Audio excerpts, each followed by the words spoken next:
set out to do? Two things really. One, I've set out to improve the image of football supporters, and two, to raise money for cancer research. What caused you to do this?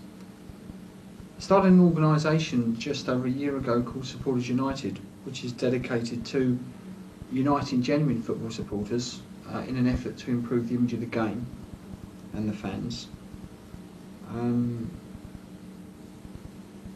Which is how Supporters United came about, but the walk came about because we wanted to promote Supporters United, and also I have a friend that's been fighting cancer the past 2 years, and I felt I wanted to do something to help.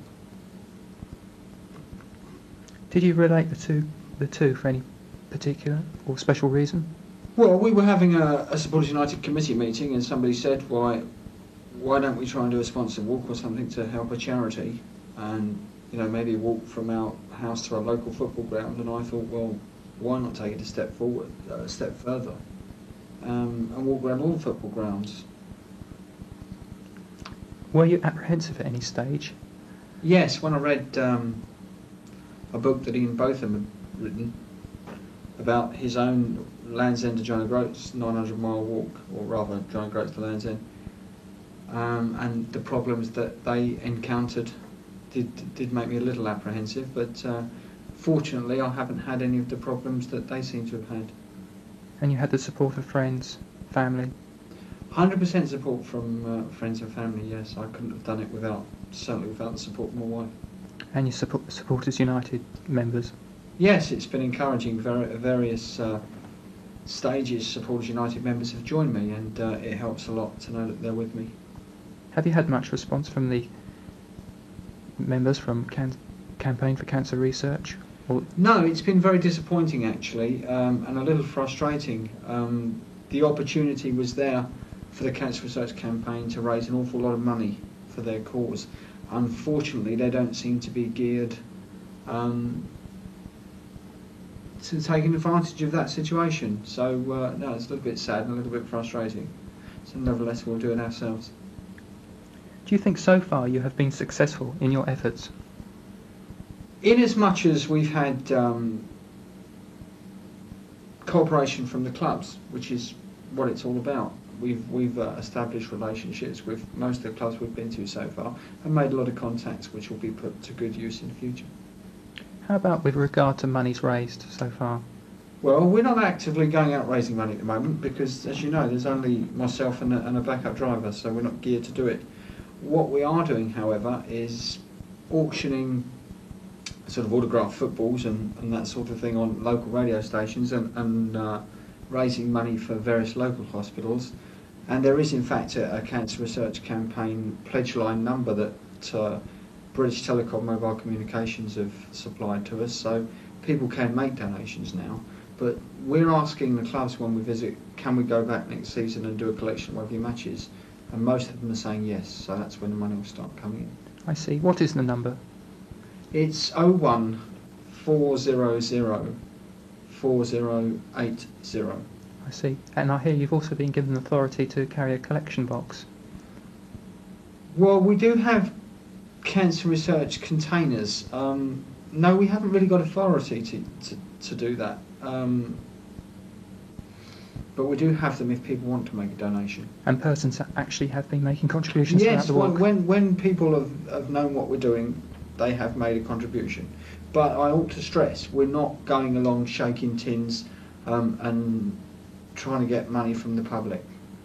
I mean, the point of the walk is to improve the image of football and football clubs. Therefore, I want to raise the money from within football, which is why we're saying to the clubs, can we come back next season and do a collection? So at the end of the day, we can say this money for cancer research has mainly been generated from within football. I see. Are you optimistic that there will be a surge of monies at the beginning of next season when you actually start visiting the clubs? Undoubtedly. As I say, the clubs are saying, yes, come back and do a collection. We'll pick the right games to do it, and I'm sure we'll raise a lot of money. And you've had definite invitations from almost all the clubs you've visited? Almost all the clubs have said, yes, come back and do a collection. It's most encouraging. Has the reaction of the media been encouraging throughout the walk? On a local basis, the reaction from the media, television, newspapers, radio, has been very, very good indeed. On a national basis, however, I'm a little bit frustrated and disappointed that they've chosen to ignore what we're doing. I find it a little frustrating that events like Sports Aid and raising money for Ethiopia get all the coverage in the world, but raising money for cancer research, which perhaps is a less fashionable charity, the press have chosen to ignore it, and it is frustrating. I mean, I walked out of Wembley in front of 98,000 people, got a tremendous send-off, and embarked on something that's never been done before. If I'd have kicked a few heads as I left Wembley, I'd have got front page coverage everywhere. But because it's the positive side of football, as usual, the press have chosen to ignore it. But the press conference to actually introduce the idea in the walk to the public was actually held in London. Yes, it was held at Lancaster Gate, the Football Association's headquarters, who I ought to say that have given me 100% support, for which I'm grateful. And the press attended that conference, but looking back, didn't give it the coverage it deserved when it was announced. That was attended by the national press, was it? Yes, it was. Most of the national newspapers were there. I mean, a BBC Breakfast Time appearance came from it, so it wasn't entirely lost. But other than BBC Breakfast Time, nationally, we've just not had the coverage. I see. Who actually was present at the press conference? The press officer for the Football Association, Glenn Curtin, was present. Kerry Dixon came along, who, as you probably know, is Chelsea centre forward and also a member of the England squad. And as I say, most of the national press were there. And I hear you had support from the England team manager, Bobby Robson. Yes, Bobby Robson has been a great help to us, as indeed all of the FA have, and I'm grateful for that. But again, it proves, what I'm saying. There are a lot of cynics, very ready to condemn and criticise football, and I'm trying to prove to them that there is a positive side to football. Were the events at the end of last season? Sorry. Were the events of last season, were they a deciding factor? Were they an influence upon what you have set out to do this season? The end of the season before, when the Brussels thing happened, is that what you're referring to? Yes. Yes, that was very much an event that swayed me into thinking that somebody's got to do something, and at the end of the day I felt it was down to the fans. I mean, it's all very well Lord this and Justice that writing out their reports, but these sort of people haven't stood on the terraces in their lives. They're totally out of touch with reality. The people that can save football are the fans themselves. And Brian, a member of your support team, has actually had first-hand experience of soccer violence at the Luton Millwall match himself. I think the law of averages would suggest that over 20 to 30 years, at some stage, you're going to come into contact with violence at a football match. But I think it's very, very important to stress that these incidents don't happen often. I mean, certain members of the national press would have you believe that you're taking your life into your hands if you go to a football match, which is total and utter rubbish. I've got two little girls that I would have no qualms at all about taking to watch Chelsea. In fact, I took them at the end of last season, and I shall take them again next season. Most of the times you can go to football, have a good day out, watch a nice game of football with no problems. Would you say the press is preoccupied with soccer violence? Certainly in the past, I think the press has got a lot to answer for some of the reports that it puts out. I mean, obviously they have to report the facts, but sometimes I find it a little bit sad that they're all too willing to report isolated incidents of violence, but totally unwilling to report on the positive side. And I think there is a strong case for more balanced reporting. I see. And you think that this weighting that the press has with regard to soccer violence is a detrimental factor to the game? I certainly don't think it does any good. I mean, your average football hooligan wants to achieve a notoriety, and if he sees his name or his club in the papers, he's got what he wants. It just encourages it. Tony, what distance have you walked so far? Just over 1,000 miles so far. And what distance do you hope to cover in all? 2,500 miles. So you have approximately 1,500 miles to cover? Yes, approximately. How are the feet bearing up? Feet are great. I've got Toe-Tector trainers, which are very good indeed. In fact, I referred earlier on to some of the problems that Botham encountered on his walk, where they had swollen knees and swollen ankles and blisters, and were reduced to putting soap suds in their trainers to reduce the friction. And I'm happy to say I haven't had a blister at all, and the trainers have been very good. You had initial calf trouble and then you had ankle trouble. Do you feel any other parts of the body is vulnerable? The knee. I mean, the calf problem was nothing really. It was sorted out in 2 or 3 days. The knee is a little bit more of a problem, but it's something that I have to live with while I do the walk. I'm assured that after the walk, when I rest, the problem will go away.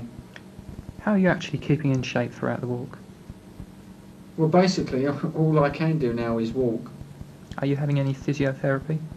I was a few weeks ago. Various football physios were checking me over when I visited the clubs, but happily I've had no need of that attention in the past few weeks, and hopefully I won't have any need of it in the next few weeks. How about the mental barrier to walking? Yeah, the mental barrier is a problem. It's boring, basically, to walk 25 to 30 miles each day on your own. It requires a great deal of concentration to do that. But distance-wise, again, the thought of walking to Carlisle, for example, is a bit of a mental barrier to break through. Having said that, once you do break through these sort of barriers, it's a good feeling. And of course, throughout the day you actually are in contact with the backup team and the backup vehicle. Yes, I'm in contact with Brian throughout the day. I'm never left on my own, which of course I can't be, because I certainly couldn't do it without a backup vehicle. Have you any pacemakers as such? No. Have persons actually walked any part of the journey with you? Yes, as I say, various members of Supporters United have joined me from time to time, and a lot of close friends have joined me, and it's a great help to have people with you. It certainly makes it a lot easier to walk with people. Has the weather been favourable in May and June for the walk? In the main, it's not been too bad. Obviously, there's been days when the weather could have been a lot better, but you just have to persevere with that. Of course, a proportion of your day is actually involved in arranging press interviews and press coverage. Yes, that's right, and I think it's an important part of the day, because I certainly wouldn't like to just walk 8 to 10 hours a day and do nothing else, and the chance to liaise with local press does break the day up and helps me a lot from a mental point of view. And the workload for this is shared between you and Brian? Yes, Brian spends quite a bit of time on the phone, because obviously his job's a little bit boring as well, because he's sort of poodling along with me at 4 miles an hour for 8 hours a day, and there's not a lot else for him to do. So yes, he spends a lot of time on the phone. Was there any preparation in advance for press coverage? Have you been given a directory of local newspapers or radio stations? Yes, my main sponsor's PR company supplied me with a list of all the press and media throughout the country, and they also send out a weekly press release. So really it's just a matter of chasing up on that. How actually are you surveying the news coverage? They have employed the 3 agencies in the country to monitor all the press. So hopefully they won't miss any. I see. And of course you're being sponsored by British Telecom. Yeah, British Telecom Mobile Communications sponsoring us in the form of a pledge line, which I mentioned earlier, and 2 mobile phones, which of course we couldn't do without.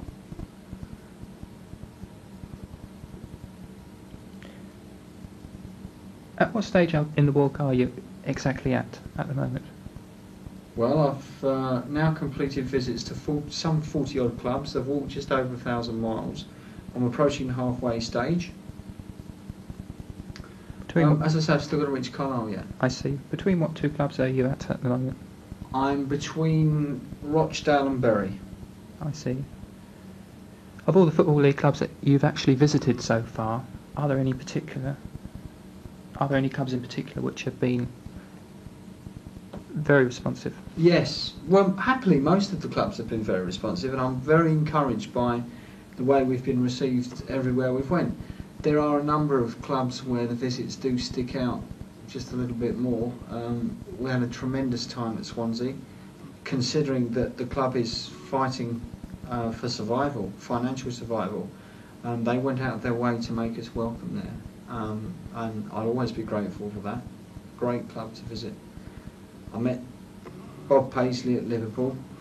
The man's a living legend, you know. We had tea in the boardroom with him, and I shall never forget that. Billy McNeil we met at Manchester City, and lovely, friendly, homely clubs like Newport and Halifax and Rochdale.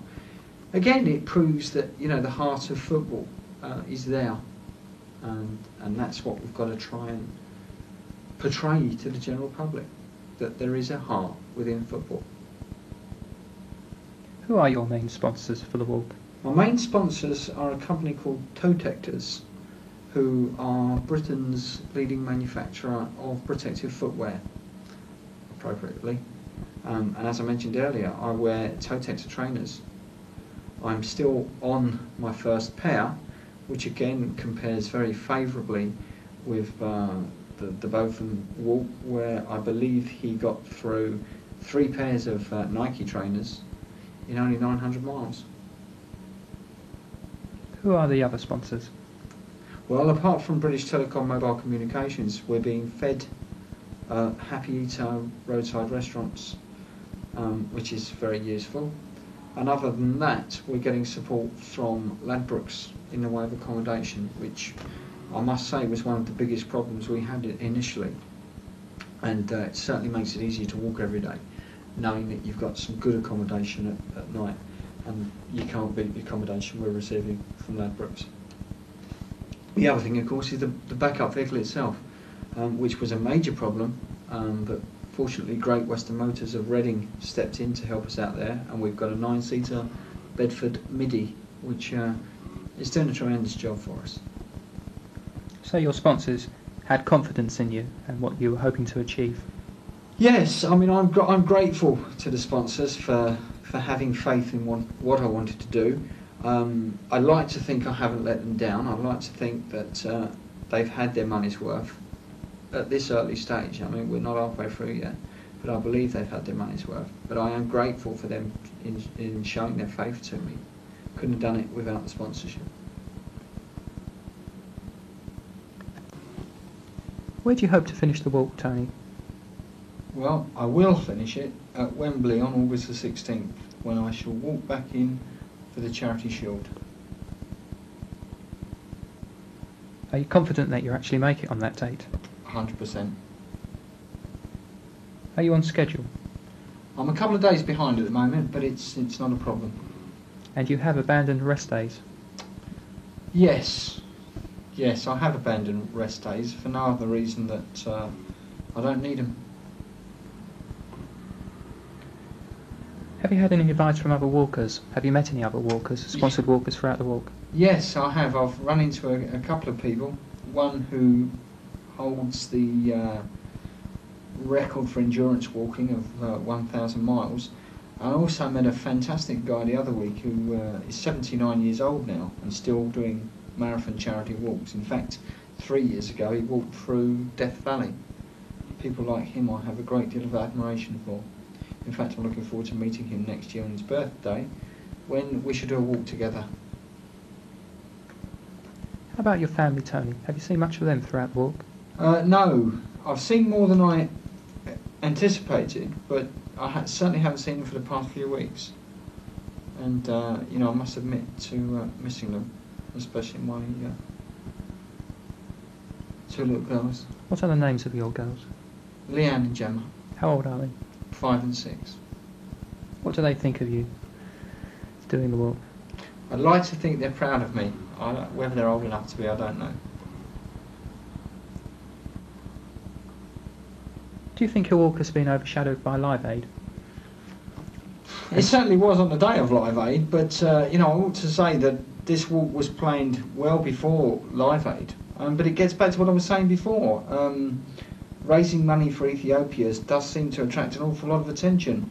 It does make me angry because dying of cancer in this country is no less upsetting than dying of starvation several thousand miles away.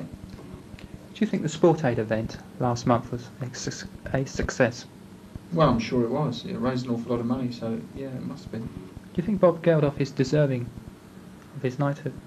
Yes, I do, 100%. I think the man is a genius. I'm sad that he doesn't devote a little bit of his time and talent to helping other charities, but nevertheless, he chose to help a particular cause, and he's set about to do it, and he's done it. What more could you say? What line of employment, Tony, were you in before you actually started the walk? I was in retail management, and I hasten to add that I hope I'm never in retail management again. What line of employment do you envisage going back to after the walk? Public relations. A field of employment related to? Soccer, hopefully. I believe one of the problems in soccer has been the fact that clubs for too long have neglected the fans. Years ago they could get away with it because there wasn't the choice available to people on how they spent their leisure time. But of course now there is, and it's one of the reasons the game's got problems. I strongly believe that football needs people who can market the positive aspects of the game and work on public relations. So basically you're saying that the wrong persons are in football, or there aren't enough of the right type of person? I'm saying there aren't enough of the right type of people, but hopefully that is changing now. Certainly the signs are there. Why do you think that's so? Why do I think that the times are changing? No, why do you think that the wrong type of person, or why do you think that there aren't enough of the right type of persons in football? That's a difficult one. I think basically it's the people that have been in charge of soccer over the past few decades have taken for granted the public that pay to watch the game. That time has caught up. The moment of truth has come, and that's changing now. So maybe they'll have to attract the right kind of people. Do you think the public gets value for money from football? I think that very much depends on which team you support and what you expect from a game of football. No, I think if I'm honest, no, I don't think people get value for money at most clubs. I think for too long the public have been treated like animals, which is why certain sections of them behave like animals. And I think clubs have got a lot to do and will have to work hard on improving the environment for watching football. And certainly it needs to attract families. Have you any plans for the future after this with respect to fundraising activities? Yes, I do. 15 months' time, I will embark on a project which will be called the Walk for Life, which will involve hundreds of supporters at every club walking to their nearest rival club, all being sponsored hopefully to raise an awful lot of money for charity. And this will be preceded by various events, celebrity golf matches, celebrity football matches, benefit dinners, that sort of thing. So it's an ongoing. A book was published after the Botham Walk, of the Botham Walk. Do you have any similar plans of publishing a book? Yes, I most certainly do. We're working on a book now.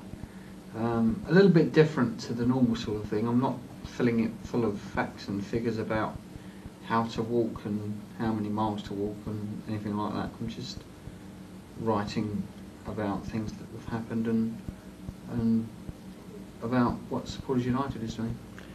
Will it be a problem recounting events and details? Yes, I think it will. I think I'm not disciplined enough. We ought to be recording facts every day, which we're not. I have a dictaphone which I'm using, or was using, and will have to use to make sure that we don't let the memories fade. It's all about discipline, really.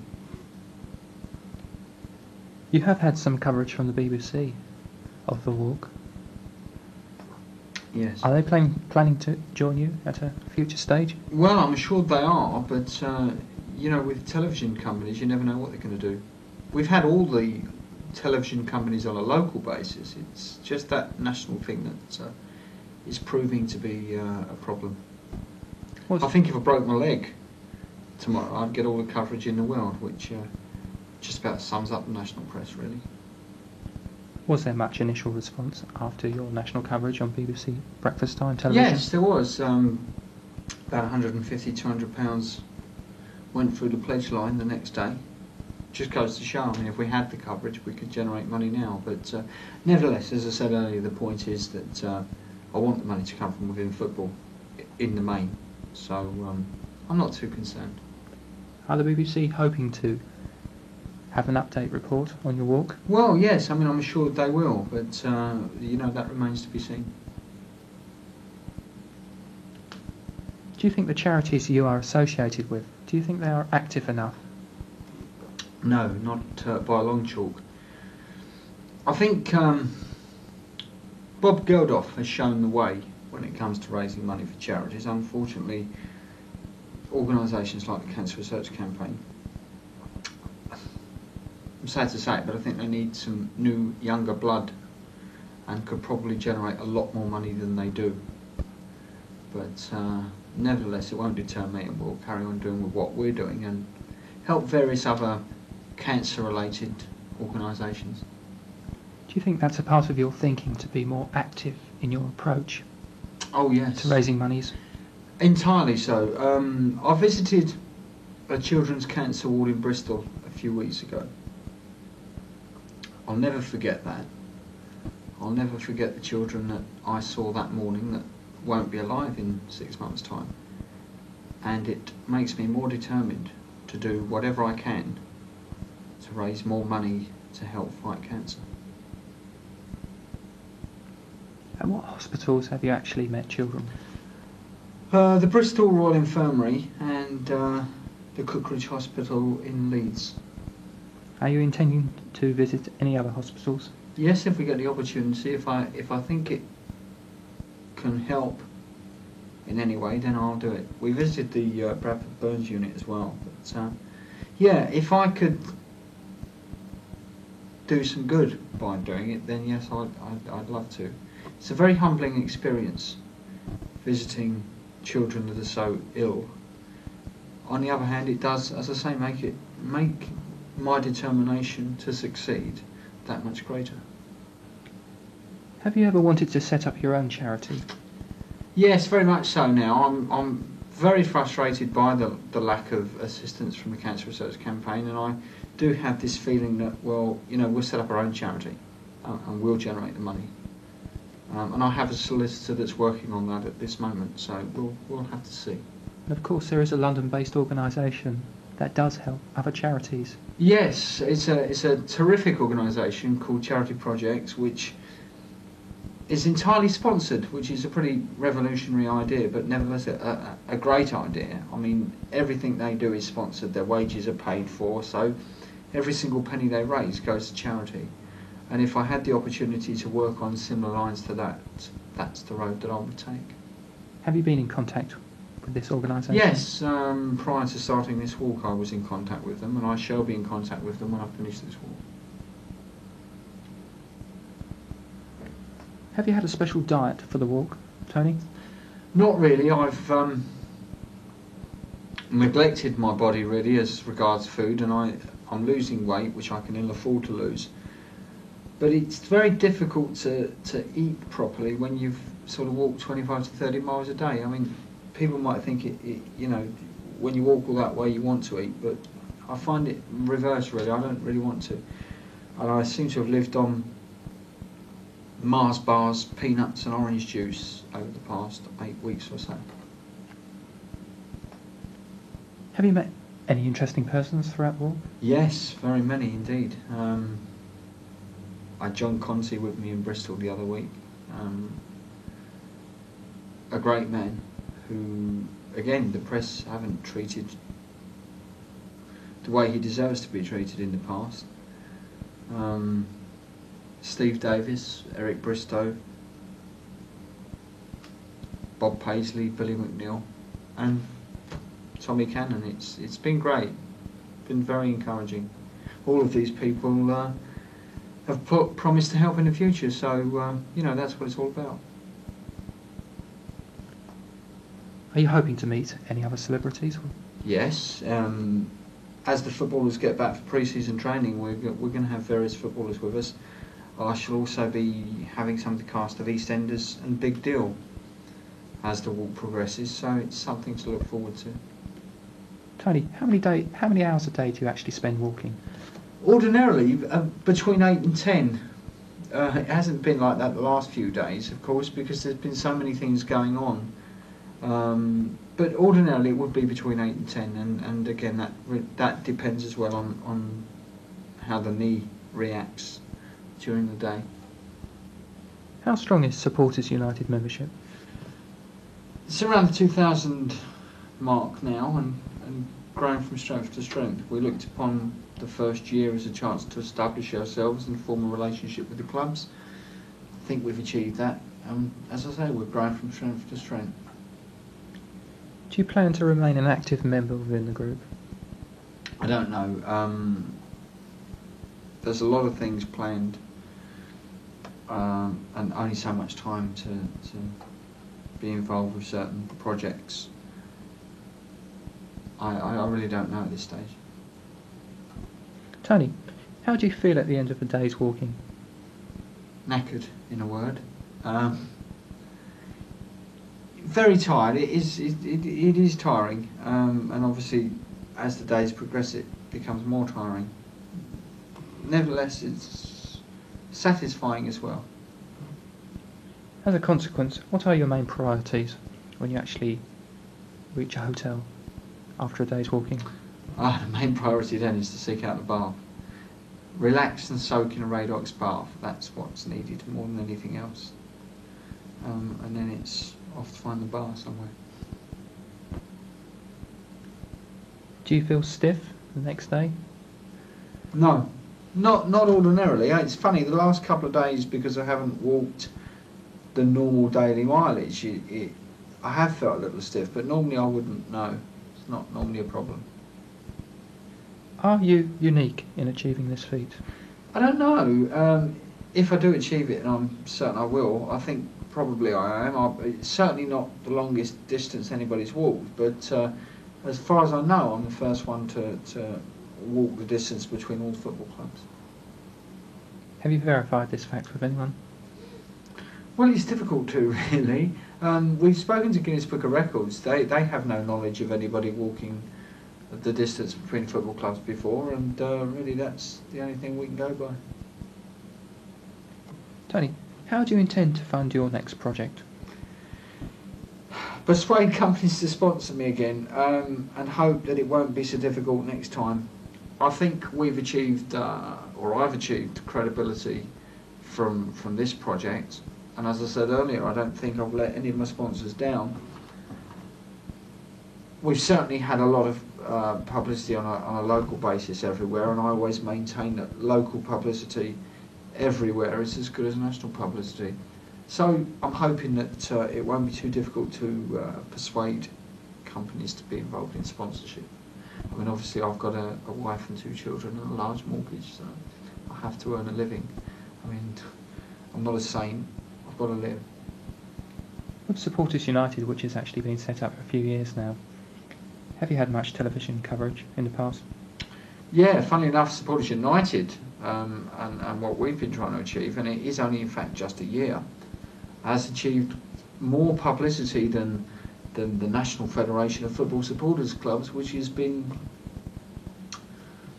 I won't say active, inactive would be more appropriate, but has been in existence for some 80 odd years. So I'm very pleased with the national coverage that Supporters United has achieved. Has the Federation of Football Supporters helped you? Not really, no.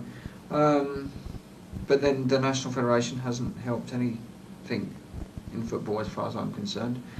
I attended one of their meetings of their Southern Division and addressed that meeting, and quite frankly was amazed at the things that were discussed at that meeting. Having said all of this, I would be happy to work within that national federation. They choose to be suspicious of what we're trying to achieve, so we'll work without them. One thing's for sure, Supporters United is here to stay. Do you think supporters clubs generally associated with various league clubs, do you think they're passive, too passive? I don't really feel that I'm qualified to answer that. There must be some good individual supporters clubs. Do you think they're allowed enough responsibility by the clubs themselves? No, probably not. Probably not. Again, it gets back to the fact that sadly in the past football clubs have neglected the fans, despite the fact the fans put £50 million into football and therefore are the sport's biggest sponsors. But I think those times are changing, and I think a lot of clubs now are beginning to take heed and listen to what the fans have to say. And certainly in the past year, the proliferation of various organisations has shown that the fans are now saying, you know, we need to be involved with the game. Do you think there's a marked difference between English football and football on the continent? Yes, I think the whole style of football on the continent is different to English football, and I still think English football is the best. Tony, you're a Chelsea supporter. Do you think this walk has changed your outlook on football? Ah, yeah, most definitely. 20 years. Yeah, 20 years as a Chelsea fan, and until I formed Supporters United, I didn't know a lot about other clubs and wasn't in fact interested in what other clubs were doing. That time has now changed, obviously, as I meet people within other clubs, and I'll be looking for a lot of results next season. There's a lot of nice people about in the game, and a lot of people that I look forward to meeting again. Are there any particular events planned for the rest of the walk? Yes, we have a charity football match due to be played in Hull in July. We look forward to linking up again with Steve Davis and John Conte, and also, of course, as I mentioned earlier, the cast of EastEnders as I get back towards London. So yeah, there's a lot to look forward to, yeah. Lastly, Tony, how would you sum up the first 6 weeks of the walk so far? I'm encouraged by the way it's gone so far.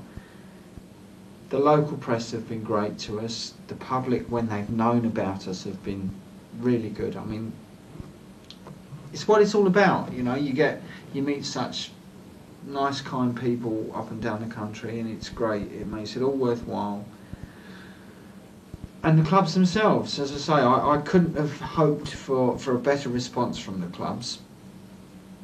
When we start going back as of August raising the money, I think it will have proved that it's all been worthwhile, and I certainly feel fitter than I ever have before, and I at last feel that I've actually achieved something meaningful and worthwhile, and look forward to the opportunity to build on the first 6 weeks of the walk. Thank you, Tony. Thanks very much.